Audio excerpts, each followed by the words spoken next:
Am Montag sprechen viele Menschen über ihr Wochenende.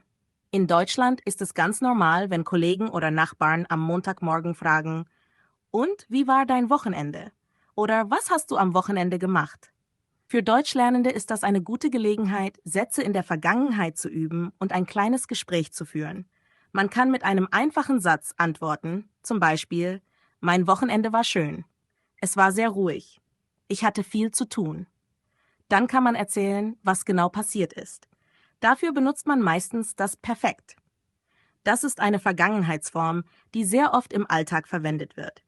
Ein Beispiel, ich habe meine Freunde getroffen. Wir sind ins Kino gegangen. Ich habe Pizza gegessen. Am Sonntag habe ich lange geschlafen. Diese Sätze sind kurz und klar. Man braucht kein kompliziertes Vokabular. Wichtig ist, dass man das Verb im Perfekt richtig benutzt. Bei regelmäßigen Verben benutzt man haben plus Partizip 2. Zum Beispiel, ich habe gearbeitet, ich habe gekocht, ich habe ferngesehen. Bei vielen Bewegungsverben benutzt man sein. Ich bin gelaufen, ich bin nach Köln gefahren, ich bin spazieren gegangen. Wenn du erzählen möchtest, wann du etwas gemacht hast, kannst du Zeitangaben benutzen. Am Samstag habe ich meine Wohnung geputzt. Am Nachmittag habe ich einen Kaffee getrunken. Am Abend bin ich ins Theater gegangen. So klingt der Text flüssig und logisch. Es hilft, wenn man zuerst überlegt, was habe ich am Samstag gemacht, was am Sonntag, was war besonders schön, was war vielleicht anstrengend. Hier ist ein kleines Beispiel für eine komplette Antwort. Mein Wochenende war ganz okay. Am Samstag habe ich lange geschlafen, dann habe ich eingekauft und die Wohnung geputzt. Am Abend habe ich einen Film geschaut. Am Sonntag bin ich in den Park gegangen. Ich habe dort Freunde getroffen und wir haben ein Picknick gemacht. Das Wetter war schön und es war sehr entspannt. Wenn man etwas nicht gemacht hat, kann man auch das sagen, ich habe nichts Besonderes gemacht. Ich war die ganze Zeit zu Hause. Ich habe mich ausgeruht. Auch das ist eine Antwort. Man muss nicht viel erzählen. Ein kurzer Satz reicht oft. Die andere Person merkt, du verstehst die Frage, du kannst antworten, das macht einen guten Eindruck. Für viele Deutschlernende ist es am Anfang schwierig, über die Vergangenheit zu sprechen. Aber wenn man ein paar Verben auswendig kennt, wird es schnell einfacher. Es ist gut, mit den häufigsten Verben zu üben. Machen, gehen, essen, trinken, sehen, arbeiten, schlafen, treffen, fahren, bleiben. Du kannst dir jeden Montag ein kleines Ritual machen. Überlege, was du gemacht hast und erzähle es laut oder schreibe es auf. So lernst du, flüssiger über die Vergangenheit zu sprechen. Du kannst auch die gleichen Sätze in verschiedenen Varianten üben. Ich habe am Samstag gearbeitet. Am Samstag habe ich gearbeitet. Samstag war ein Arbeitstag für mich. Alle diese Sätze bedeuten das Gleiche. Du kannst wählen, was für dich am besten klingt. Jetzt schauen wir uns noch einige typische Aktivitäten an, über die man am Montag sprechen kann. Zum Beispiel, ich habe Sport gemacht. Ich bin geschwommen. Ich habe gekocht. Ich habe ein neues Rezept ausprobiert. Ich habe ein Buch gelesen. Ich war im Museum. Ich habe meine Familie besucht.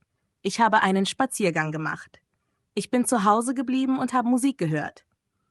Diese Sätze kannst du kombinieren, um eine kleine Geschichte zu erzählen. Wenn du willst, kannst du auch sagen, wie du dich gefühlt hast. Es war sehr entspannend. Ich war ein bisschen müde. Ich habe mich gut gefühlt. Es war langweilig. Ich war zufrieden. Solche Details machen dein Deutsch natürlicher. Und wenn dich jemand fragt, wie war dein Wochenende, kannst du am Ende auch eine Gegenfrage stellen. Und dein Wochenende? Und du? Was hast du gemacht? Das zeigt Interesse und hilft, das Gespräch weiterzuführen. Jetzt üben wir eine längere Antwort, die du anpassen kannst. Am Samstag bin ich früh aufgestanden. Ich habe gefrühstückt und dann bin ich zum Markt gegangen. Ich habe frisches Gemüse gekauft. Danach habe ich gekocht und ein bisschen gelesen. Am Abend habe ich eine Serie geschaut. Am Sonntag war das Wetter gut. Ich bin mit dem Fahrrad gefahren und war im Park. Ich habe Fotos gemacht und später einen Freund getroffen. Wir haben Kaffee getrunken und lange gesprochen. Am Abend habe ich mich ausgeruht und einen Film gesehen. Solche Antworten kannst du als Vorlage benutzen. Je öfter du sprichst, desto leichter wird es. Man kann auch kleine Fehler machen. Das ist kein Problem. Wichtig ist, dass man sich traut zu sprechen. Man kann auch planen, was man sagen möchte. Hier ist eine Struktur, die hilft. 1. Wie war das Wochenende allgemein? Zum Beispiel ruhig, schön, stressig. 2. Was hast du am Samstag gemacht? 3. Was hast du am Sonntag gemacht? 4. Was war besonders? 5. Wie hast du dich gefühlt? Wenn du diese Punkte im Kopf hast, kannst du fast immer etwas erzählen. Und wenn du gar nicht viel gemacht hast, kannst du ehrlich sagen, ich habe mich ausgeruht. Ich habe nur geschlafen und gegessen. Es war ruhig. Ich brauchte das. So zeigst du, dass du die Sprache benutzen kannst, auch wenn du wenig sagst. In der nächsten Folge schauen wir uns an, wie man kleine Gespräche über das Wochenende mit anderen Menschen beginnen und weiterführen kann. Denn oft ist es nicht nur wichtig, selbst zu sprechen, sondern auch Fragen zu stellen und auf Antworten zu reagieren. Wenn jemand dir sagt, ich habe am Samstag meine Familie besucht, dann kannst du antworten, oh schön, wo wohnt deine Familie? Hast du lange dort geblieben? Was habt ihr gemacht? Solche Rückfragen sind einfach dumme, aber sie zeigen Interesse und halten das Gespräch am Laufen. Du kannst dich auf ein Wort konzentrieren und dazu eine Frage stellen. Zum Beispiel, die Person sagt, ich war im Kino. Du kannst fragen, welchen Film hast du gesehen? War der Film gut? Gehst du oft ins Kino? So lernst du spontan zu reagieren. Das hilft dir auch in anderen Gesprächen. Hier sind weitere nützliche Fragen zum Thema Wochenende.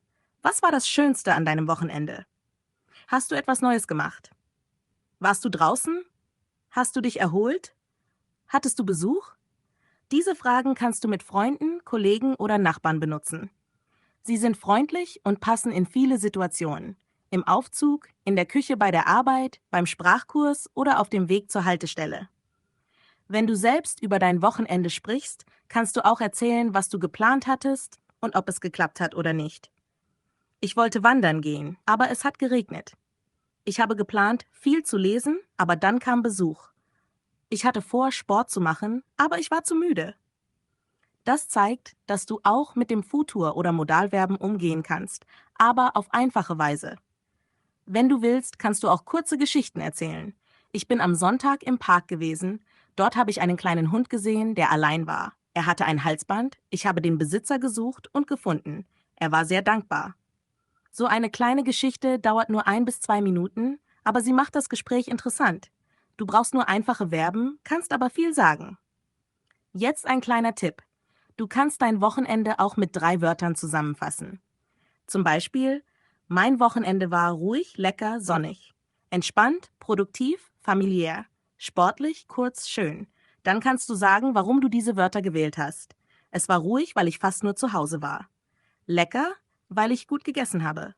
Sonnig, weil das Wetter toll war. Diese Methode hilft dir, schneller Sätze zu finden. Du musst nicht alles perfekt sagen. Ein paar gute Wörter reichen oft. Zum Schluss dieser Einheit noch ein Beispiel für ein Gespräch über das Wochenende auf A2-Niveau. Hallo, wie war dein Wochenende?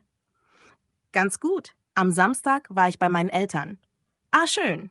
Wie geht es Ihnen? Gut, wir haben zusammen gegessen. Und du? Ich war viel draußen. Am Sonntag bin ich spazieren gegangen. Allein oder mit Freunden? Mit Freunden. Wir waren im Park und haben Musik gehört. Klingt super. Kurze Fragen, einfache Antworten, aber ein echtes Gespräch. Im nächsten Teil sprechen wir darüber, wie man auch über Wochenenden sprechen kann, die nicht so gut gelaufen sind. Denn nicht jedes Wochenende ist perfekt. Es ist wichtig, auch über negative oder langweilige Erlebnisse sprechen zu können. Besonders wenn man ehrlich sein will oder einfach nicht viel gemacht hat. Wenn du ein ruhiges oder langweiliges Wochenende hattest, kannst du sagen, ich habe mich ausgeruht. Ich war die meiste Zeit zu Hause. Ich habe nichts Besonderes gemacht. Mein Wochenende war eher langweilig. Oder vielleicht warst du krank oder müde. Ich war nicht fit. Ich hatte Kopfschmerzen. Ich habe viel geschlafen. Ich wollte etwas machen, aber ich hatte keine Energie. Auch diese Aussagen sind wichtig, denn sie zeigen echte Situationen und Gefühle.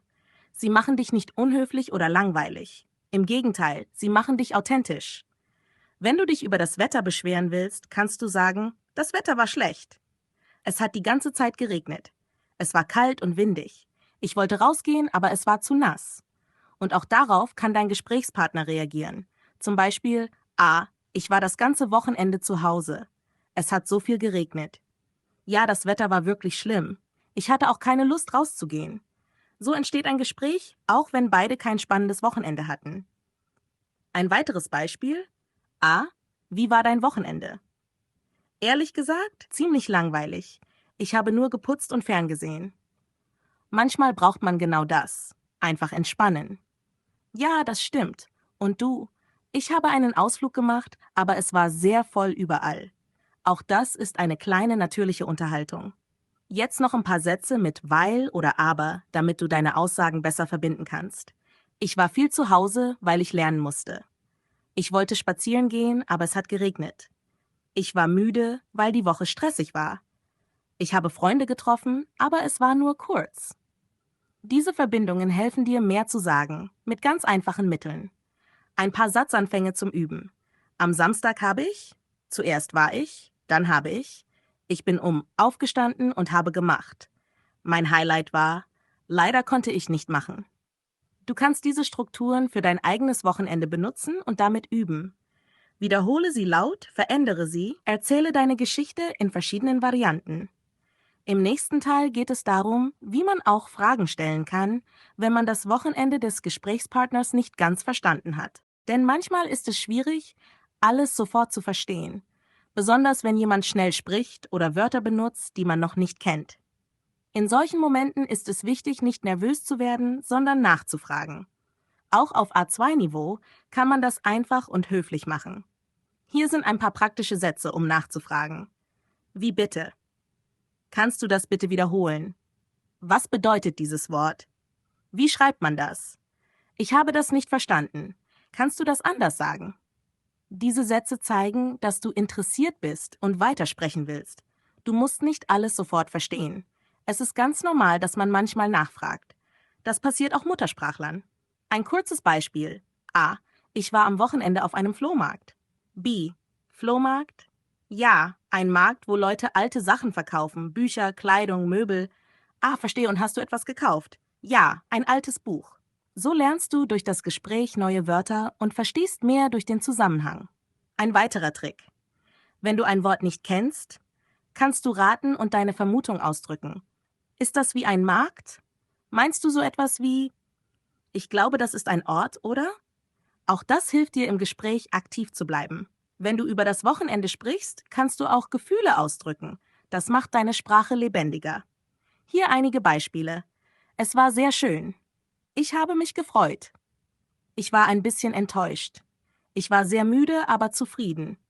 Es war langweilig, aber ich habe mich gut erholt. Mit solchen einfachen Sätzen kannst du deine Erlebnisse beschreiben, nicht nur, was du gemacht hast, sondern auch, wie du dich dabei gefühlt hast. Zum Beispiel: Am Sonntag habe ich lange geschlafen. Ich war sehr müde von der Woche. Dann habe ich ein Buch gelesen und Tee getrunken. Das war sehr ruhig und angenehm. Oder ich war im Schwimmbad. Es war voll, aber ich hatte Spaß. Danach war ich total hungrig, also bin ich Pizza essen gegangen. Diese kleinen Erzählungen kannst du vorbereiten und dann im Alltag benutzen. Immer wieder die gleichen Strukturen zu sprechen, hilft sehr beim Lernen. Im letzten Teil dieses Podcasts zeigen wir, wie du dein eigenes Wochenende in 4 bis 5 Sätzen zusammenfassen und dabei verschiedene Satzarten benutzen kannst. Denn das Ziel ist, frei und einfach über dein Wochenende zu sprechen, ohne zu viele Pausen, ohne zu viel Nachdenken. Es muss nicht perfekt sein. Wichtig ist, dass du dich ausdrückst und verstanden wirst. Hier sind ein paar Beispiele, wie du dein Wochenende in 4 bis 5 Sätzen zusammenfassen kannst. Beispiel 1. Am Samstag war ich im Park. Ich habe dort mit Freunden gepicknickt. Das Wetter war schön und wir haben viel gelacht. Am Abend war ich müde, aber glücklich. Am Sonntag habe ich nur gelesen und entspannt. Beispiel 2. Mein Wochenende war ruhig. Ich war einkaufen und habe meine Wohnung geputzt. Dann habe ich einen Film geschaut, aber er war nicht so gut. Am Sonntag habe ich mit meiner Familie telefoniert. Das war schön. Beispiel 3. Ich wollte eigentlich wandern gehen, aber es hat geregnet. Stattdessen bin ich ins Museum gegangen. Ich habe dort interessante Bilder gesehen. Danach habe ich Kaffee getrunken und ein Buch gelesen. Du siehst, diese Erzählungen sind ganz einfach, aber vollständig. Du sagst, was du gemacht hast, wie es war, ob du etwas geplant hattest, was passiert ist. Du verwendest dabei das Perfekt. Zum Beispiel, ich habe gesehen, ich bin gegangen. Das ist die wichtigste Zeitform für vergangene Ereignisse im Alltag. Hier noch eine Struktur, mit der du dein eigenes Wochenende beschreiben kannst. As. Was hast du am Samstag gemacht? 2. War das geplant oder spontan? Dreht. Wie hast du dich dabei gefühlt? 4. Was hast du am Sonntag gemacht? 5. Was war das Beste an deinem Wochenende? Diese 5 Punkte kannst du jedes Wochenende durchgehen. Du kannst sie auch aufschreiben oder mit jemandem üben. So wirst du jedes Mal besser. Und wenn du diese Struktur im Kopf hast, fällt dir das Sprechen viel leichter. Wenn du willst, kannst du auch eine einfache Gegenfrage stellen, um das Gespräch fortzusetzen. Zum Beispiel, und du? Was hast du gemacht? Wie war dein Wochenende? Warst du auch draußen? Hast du auch Freunde getroffen? Mit so einer Gegenfrage zeigst du Interesse und das Gespräch geht weiter. Zum Schluss ein kleiner Tipp. Du kannst jeden Montag kurz überlegen, was du am Wochenende gemacht hast und dann dazu 4, 5 Sätze sagen oder aufschreiben. Das ist eine super Übung, um besser zu sprechen und du bist immer vorbereitet, wenn dich jemand fragt: Und, wie war dein Wochenende? Das war's für heute. Denk daran, du musst nicht perfekt sein, du musst einfach anfangen zu sprechen. Schritt für Schritt. Bald wird es ganz natürlich. Viel Erfolg beim Üben.